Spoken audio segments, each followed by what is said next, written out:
తన తండ్రికి పితృమూర్తులకు పిండ ప్రదానం చేసినటువంటి జగన్మోహన్ రెడ్డి గారు, గంగా నది పుణ్యస్నానాలు చేసినటువంటి జగన్మోహన్ రెడ్డి గారు సాంప్రదాయ వేషధారణతోనే ఏది చేస్తే మీరు సంతోషిస్తారు, ఏది చేసినా సంతోషించరు, మీ వెనక రాజకీయ కల్మషమున్నది, రాజకీయ కుతంత్రం ఉన్నది, కుట్ర ఉన్నది, అమలినమైనటువంటి మానసిక స్థితి మీది. కనుక ఏం చేసినా కూడా మీరు వ్యతిరేకిస్తారు. మీ వ్యతిరేకతను మేము లెక్క చేసేదే లేదు. మా నాయకుడు ఖచ్చితంగా దైవ దర్శనం చేసుకొని వెళతారు అని తెలియజేస్తున్నాం. గత 5 సంవత్సరాల పాలనలో ఈ చట్టాన్ని అమెండ్మెంట్ను రద్దు చేసి ఈ డిక్లరేషన్ అనే దాన్ని తీసివేసే విధంగా చర్యలు తీసుకోండి. గొడవ ఉంది, నేను తీసుకోకపోతే మాత్రం ఏం గొడవలు ఉన్నాయి? రోజు మాట్లాడడం, రోజు ఇది ఒక చర్చగా మాట్లాడాలి. అదేమన్నా ఇప్పుడు ఏమన్నా విషయమా? మేము లేము కదా అధికారంలో. ఉన్నప్పుడు ఎందుకు అడగలా? నువ్వు కాలంలో ఉన్నప్పుడు మీరు ఎందుకు అడగలేదు? పూర్తిగా రద్దు చేసి సాంప్రదాయం ప్రకారం ధరించి తిరునామం ధరించి వెళ్తే అది అవసరం లేదు, పూర్తి నమ్మకం ఉందని చెప్తే చాలా యాక్ట్లో కూడా ఉంది కంపల్సరీ అని. ఖచ్చితంగా జగన్మోహన్ రెడ్డి గారు హిందూ సాంప్రదాయ దుస్తులు ధరించే దర్శనానికి వెళ్ళారు. ఇప్పటికి వెళ్ళిన ప్రతిసారి కూడా ఆయన అలాగే వెళ్ళారు. తిరునామం ధరించి సాంప్రదాయ దుస్తులు వేసుకొని అత్యంత భక్తి భావనలతో, అంతే కూడా కాకుండా తన పాదయాత్ర ముగించుకొని వచ్చిన తరువాత జగన్మోహన్ రెడ్డి గారు పాదరక్షలు లేకుండా 7 కొండలు నడిచి అత్యంత భక్తి విశ్వాసాలతో దైవ దర్శనం చేసుకున్న ఏకైక వ్యక్తి కూడా ఆయనే. చంద్రబాబు ఆ పని చేయలేదు.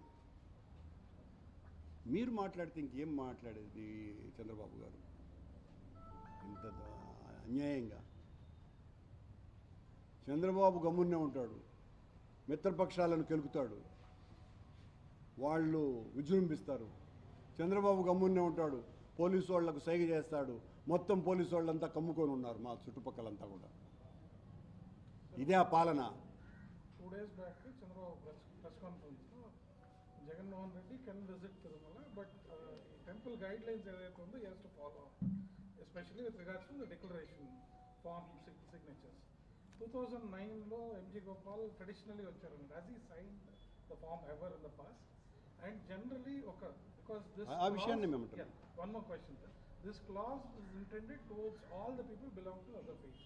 And a popular leader like Jagannath Reddy, who frequently visits the temple, repeatedly తీసుకోవాల్సిన అవసరం ఉంటుంది. అంటే జగన్మోహన్ రెడ్డి గారు దర్శనానికి వచ్చినప్పుడే ఉద్దేశపూర్వకంగా దీన్ని పొలిటికలైజ్ చేస్తున్నారు తప్ప దీని వెనుక వాళ్లకు ఉన్నటువంటి భక్తి విసమెత్తన్నా ఉన్నదా? చిన్నతనం నుంచి జగన్మోహన్ రెడ్డి గారు అనేక సార్లు దర్శనానికి వచ్చినారు. వాళ్ళ తండ్రి 5 సంవత్సరాల పాటు పట్టువస్త్రాలు సమర్పించినారు. వారి తండ్రితో నాకు అత్యంత సన్నిహిత సంబంధాలు ఉన్నాయి.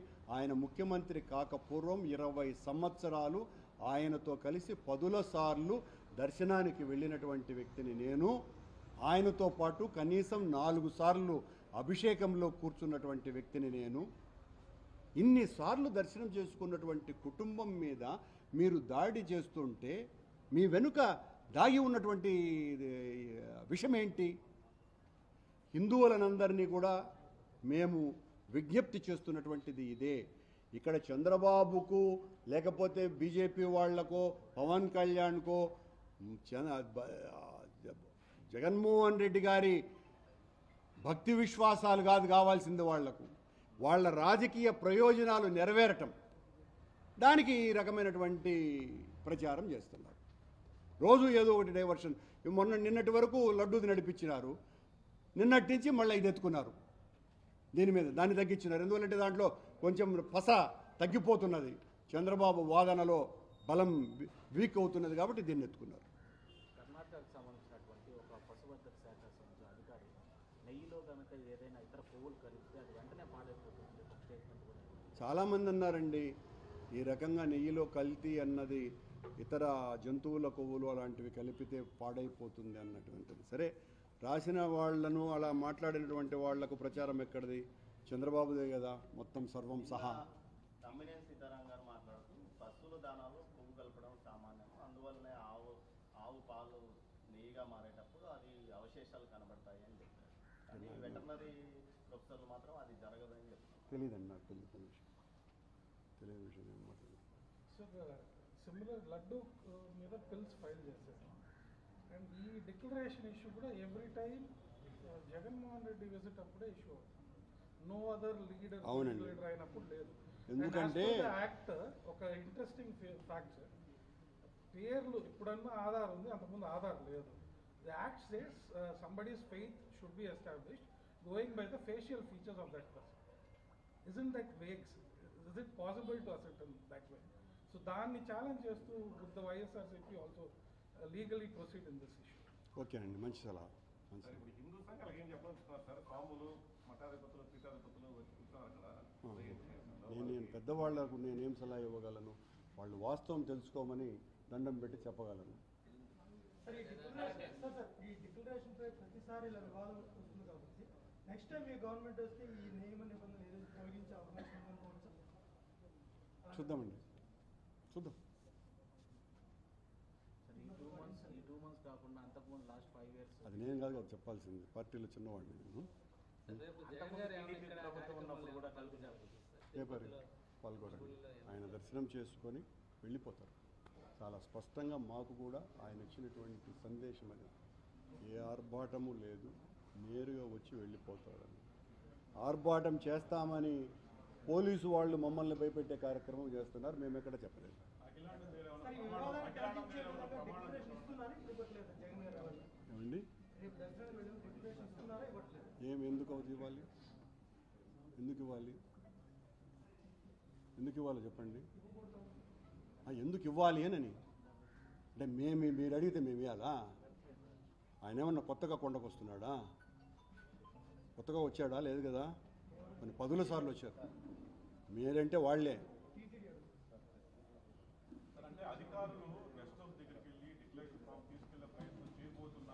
ఏమైనా చేసుకోనండి, వాళ్ళకు చంద్రబాబు ఏం చెప్తే చేసేవాళ్ళు ఏమైనా చేసుకుంటారు కదా. సార్ ఇంతవరకు అంటే రీసెంట్గానే ఆ కొవ్వును గుర్తించేటువంటి ఈ ల్యాబ్కు మాత్రమే పంపించాము. అంటే గడిచిన కాలంలో ఇన్ని ప్రభుత్వాలు, వాళ్ళ ప్రభుత్వం ఉన్నప్పుడు కూడా అదే కల్తీ జరిగినట్టుగా. ఖచ్చితంగా ఒకవేళ అతను చెప్పింది నిజమైతే మేము అట్లా కల్తీ జరగదనే ఇప్పటికీ కూడా చెప్పేది. చంద్రబాబు కలిపినాడని కూడా మేము అనటం లేదు, అది కూడా గుర్తుంచుకోండి. మమ్మల్ని భయపెట్టడానికి.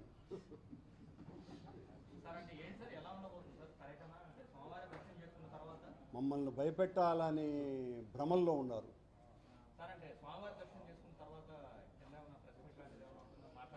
తెలియదండి.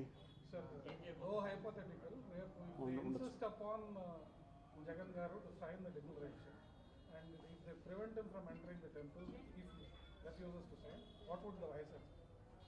అలా చేయటానికి వాళ్లకు హక్కు లేదు. కొత్తగా వస్తున్నటువంటి వ్యక్తి కాదు ఆయన. 10 సార్లు స్వామి దర్శనం చేసుకున్నటువంటి వ్యక్తి, 5 సార్లు పట్టు వస్త్రాలు సమర్పించినటువంటి వ్యక్తిని మీరు లోపలికి పోవటానికి లేదు అనంటే చంద్రబాబు ప్రభుత్వం పతనం ప్రారంభమయ్యింది అని అర్థం. సోనియా గాంధీ సంతకం పెట్టలేదు, సాక్ష్యం నేనే ఉన్నాను అప్పుడు. మీరు కావాలంటే సోనియా గాంధీ సంతకం తీసుకొని రమ్మని చెప్పండి, బయట పెట్టమని చెప్పండి టీటీడీ వాళ్ళని. ఎందువల్లంటే సోనియా గాంధీ గారు పక్కన రాజశేఖర రెడ్డి గారు, ఆ పక్కన నేనే ఉన్నాను. ఆ సమయాన్ని పెట్టలేదు మేము 1999లో. అది కూడా వెంకటరమణారెడ్డి గారు ఇప్పుడు ఒక పత్రాలు రిలీజ్ చేశారు. 1920 ఆ మధ్య నుంచి ఏదైతే 1800 సంవత్సరాల నుంచి వైఎస్ జగన్మోహన్ రెడ్డి వాళ్ళ తాత ముత్తాతలు క్రిస్టియానిటీలో నమ్ముతున్నారు అని వాళ్ళు ఏదో పుస్తకాలు కూడా ఒకటి రిలీజ్ చేశారు. అలాంటప్పుడు డిక్లరేషన్ మీద సంతకం చేస్తే ఎందుకు నష్టమని ఆయన మాట్లాడుతున్నారు. మేము మీ మాట ఎందుకు వినాలా అన్నది ఇక్కడ సమస్య. మీరు చెబితే ఎందుకు వినాలా అని. మేమేం కొత్తగా రావటం లేదు కదా. తాతతండ్రుల నుంచే వాళ్ళ హయాంలో తాతతండ్రుల నుంచి కూడా వాళ్ళు కొండకు వస్తూనే ఉన్నారు. ఆ రోజున ఎప్పుడు సమస్య రానటువంటిది ఈ రోజున మీరు ఉద్దేశపూర్వకంగా చేస్తున్నటువంటిదే కదా ఈ పని. ఆయన హిందుత్వానికి వ్యతిరేకి కాకపోగా ఆయన లాగా చంద్రబాబు నాయుడు కూడా సనాతన ధర్మాన్ని కాపాడేటువంటి చర్యలలో జగన్మోహన్ రెడ్డి అంతగా చంద్రబాబు నాయుడు పాల్గొలా. చంద్రబాబు నాయుడు హయాంలో కొన్ని వందల గుళ్ళు కూడగొట్టేశారు. జగన్మోహన్ రెడ్డి గారి హయాంలో 3500 గుళ్ళు కట్టినారు. జగన్మోహన్ రెడ్డి గారి సమయంలో అనేక సనాతన హైందవ పరిరక్షణ కార్యక్రమాలు జరిగినాయి. చంద్రబాబు హయాంలో ఒక్కటి కూడా జరగలేదు. జరిగింది చెప్పండి మీరన్నా. ఆయన దగ్గర నుంచి ఒకళ్ళు తప్పించుకొనైనా ఎవరైనా పాత్రికేయ మిత్రులు నాకు అభ్యంతరం లేదు, నేను సమాధానం ఇస్తా. ఏమీ చేయనటువంటి వాడు నువ్వు హిందువు కాదని అంటాడు. అన్నీ చేసినటువంటి వ్యక్తిని అడ్డుకునేటువంటి ప్రయత్నం చేస్తాడు. దారుణమండి ఇది. జగన్ గారు కాలినడక తిరుమలకి వెళ్తారని మొదట్లో అన్నారు. దాని టీడీడీ వాడు ఎవరన్నారు? అంటే ప్రచారం జరిగింది. ప్రచారం మీరు చేసుకునేసి ఆయన ఉన్నారు అని మేము అఫీషియల్గా జగన్ గారు ప్రతిసారి తెలుగుకి వచ్చినప్పుడు భారీ స్థాయిలో నాయకులు జగన్మోహన్ రెడ్డి గారు పాదయాత్ర అని చెప్పలా. నడిచి వెళితే అడ్డుకునే అధికారం టీటీడీకి లేదు, రాసి పెట్టుకోండి. సార్ ఇప్పుడు రేపు మిమ్మల్ని అంతా కట్టడి చేస్తే ఇండ్లకే పరిమితం చేస్తే పరిస్థితి ఏంటంటే నాయకులను కలిసిద్దానికి కూడా లేదు. నేను పూర్వ టీటీడీ అధ్యక్షుడిని, నన్ను అడ్డుకునేటువంటి చూద్దాం. పెట్టుకోండి, 100 పెట్టుకోండి, ఇంకా 100 పెడతాడు చంద్రబాబు నాయుడు. భయపడే ప్రసక్తి లేనే లేదు. నువ్వెంత నిర్బంధానికి గురి చేస్తే అంతగా పైకి లేస్తాం. కూడా ఎయిర్పోర్ట్లో మీరు ఒకసారి అడ్డుకున్నారు. నేను అడుకోలేదండి స్వామి, నన్ను మీరు అడగండి.